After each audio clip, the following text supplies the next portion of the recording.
هو ليه في بعض صناع المحتوى احنا حافظين كل حاجة بيعملوها حتى رياكشناتهم؟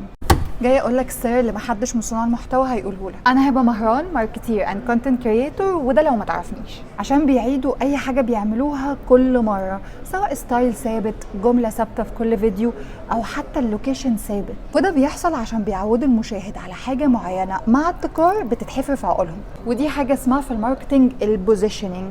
وده معناه المشاهد او العميل شايفك ازاي، شايفك بأني زاويه. في يوتيوبرز كتير علقوا معانا وحفظناهم بدخلة فيديو معينة، بتكنيك تصوير معين، او حتى بتي شيرت ثابت في كل فيديو. عارف زي مين؟ زي الدحيح واحمد فيدي تي في. فانت كل المطلوب منك انك تخلي عندك لازمه، جمله ثابته تظهر بيها كل فيديو، لبس واحد، لوكيشن ثابت لمده شهر، وشوف الفرق بعينك. قولي انت بقى في التعليقات مين اكتر صانع محتوى معلق معاك.